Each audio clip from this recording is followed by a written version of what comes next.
And now we're gonna close off this show with a take for 99. And we know when we get to this segment on this show, we get to express a view that we have on a particular subject in all of sports that we get to fire off with a response from our co-host here on the show. You know me, I love take for 99. All right, man. My take for 99 cents. It's over. The Kansas City Chiefs, the Arrowhead Stadium Invitational is a wrap. And I said it here first. The Freddie system is giving it to y'all right now. We're not playing the AFC Championship game at Arrowhead Stadium this year, guys. It's over. Okay? Now, Claire, I'm not saying that what they're going to do moving forward, they can go on the road and win. I have yet to see Patrick Mahomes play a playoff game on the road, so I don't know if he can win on the road. But the teams that I'm talking about is the Baltimore Ravens and the Cincinnati Bengals, okay? Both in the same division. And whoever wins that division will be hosting the AFC Championship game, and both of those teams is very dynamic. Kansas City run, they on a decline, and offensively on a major one at that. So I'm here to tell y'all that I got either, and this is really my take for 99 cents.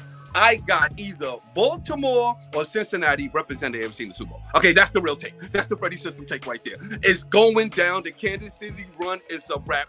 No more Kansas City Invitational at Arrowhead Stadium. It's over.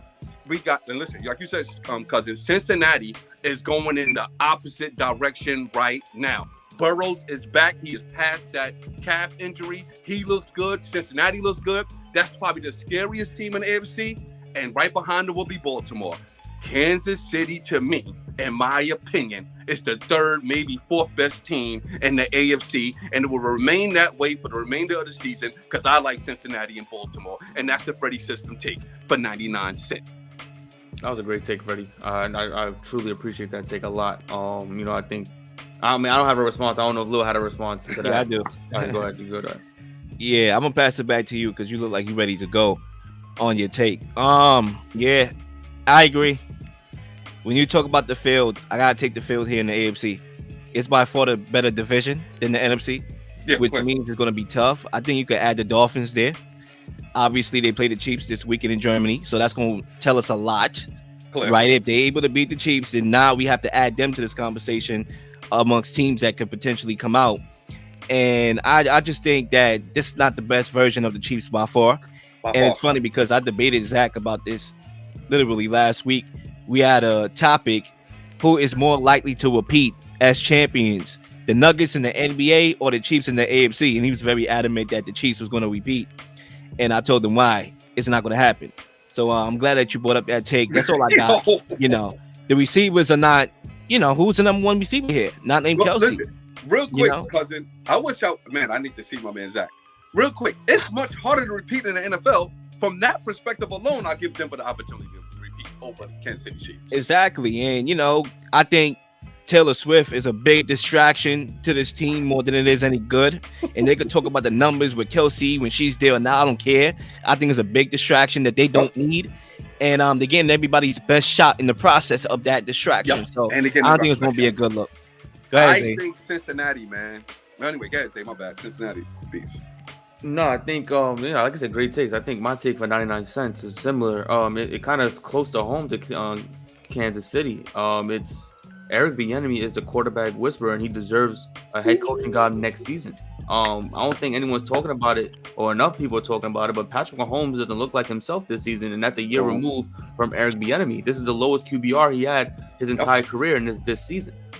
Sam Howell is on pace to getting a 4,500 passing yards this season. Nobody's talking about it. He just threw 4 touchdowns against the Philadelphia Eagles. Now, this is something that a lot of people are overlooking. A lot of people are not talking about enough. And I don't know if there's a narrative or they're trying to blacklist Eric Bieniemy from getting head coaching jobs, but he's doing a fantastic job in Washington. A team that no one really anticipated even winning that many games. Everyone thought that Eric Bieniemy was going over there for his career to die off and him to disappear into the mist and fade into the sunset. No, this is his reign. This is his time to show that he could bring a quarterback that was drafted, 5th round, 6th round, 7th round? I forgot how late in the draft it was. And he can make him look like a top caliber quarterback in this league, a guy who's a gunslinger and find his targets and make an offense thrive. I think Eric Bieniemy is putting on a good resume that he can make any quarterback look like a great quarterback. And it is his time. It is his due to get him a head coaching gig in the NFL. And that's my take for 99 cents. Yo, cousin, let me jump in there real quick. Please, my bad. Zay, great take. It really piggybacked off my take for 99 cents. Yo, Patrick Mahomes don't look the same, and that is the answer. Eric Bieniemy is not there. Look what he's doing in Washington. Like you said, he's throwing passes, he's throwing balls. They offense look fluid. Kansas City offense look dead. And I ain't just talking about from the Denver game. All season looks dead. It looks dead. Yo, great take for 99 cents. Piggyback off mine. Kansas City ain't going, guys. Yeah, I mean, it all comes down to great take, by the way. It all comes down to Patrick Mahomes. If he's this guy that everybody's saying, baby GOAT, the second coming of Tom Brady, then you need to overcome that. Because I remember Tom Brady losing Josh McDaniels. Clear. Okay?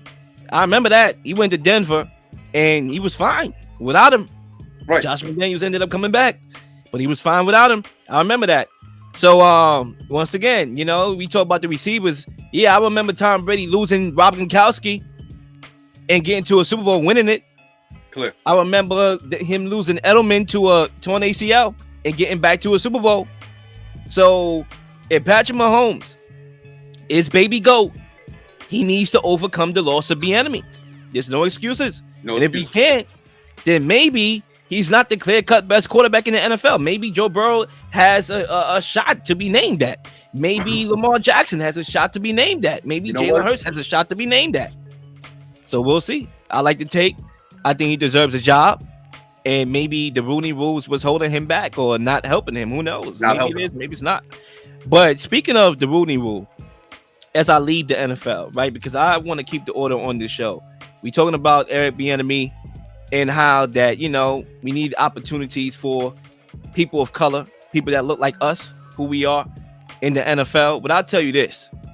The NBA is hiding behind this narrative that they are pro-African American. There's this narrative out there. I think the NFL get a bad rap for being a racist league. And the NBA gets this, you know, yeah, it's a players league. You do whatever you want.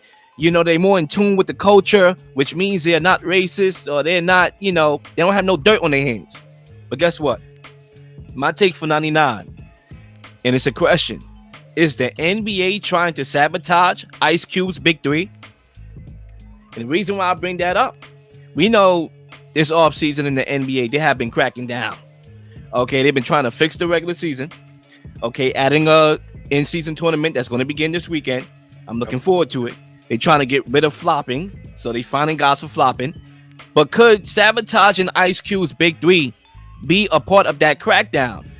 It turns out the NBA is being investigated, okay, for working to sabotage Ice Cube's Big Three basketball league. Allegedly, the NBA is trying to prevent sponsors and other business partners from doing business with the league and discouraging TV networks from carrying Big Three games. NBA owners have also been discouraged from investing in the Big Three. Now, if Adam Silver is preventing sponsors from joining the Big Three, then it's a bad look for the league. Because, to be honest with you, the NFL didn't feel threatened by the XFL. They partnered with the XFL. They invested into the XFL, making development and rules innovation, you know, pipeline, where the NFL could learn from the XFL. You know, all right, let's see how you do your rules. Maybe we can invent our game with your rules, right? Maybe we can create a pipeline of development. The NFL thinks money. They don't think fair.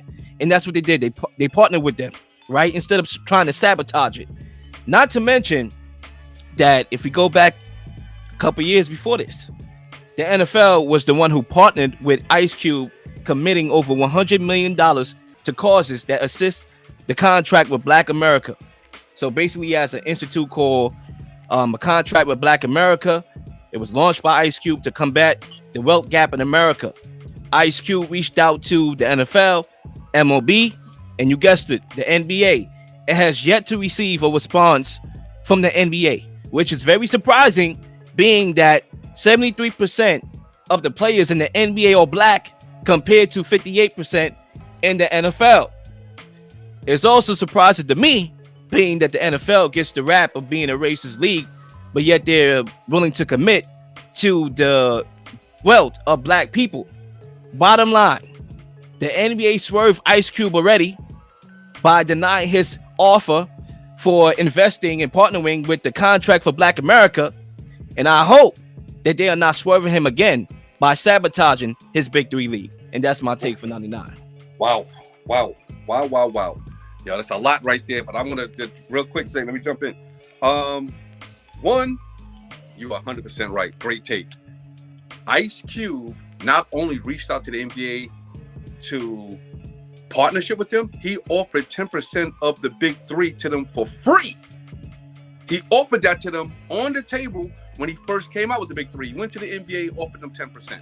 They denied him, and behind closed doors have been talking to big corporations, big companies to not do business with them, which is an embarrassment. And to piggyback off that with the NFL understands, you're right, cousin, they got the best product.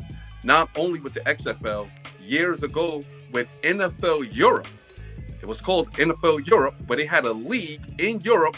It was like a second-class NFL, and they used to take players from NFL Europe from there and add them to their practice squad throughout the season before NFL Europe went down. So the NFL always been confident in their product, and clearly the NBA is behind something, and they're definitely coming at Ice Cube. That's a fact. Say any comments?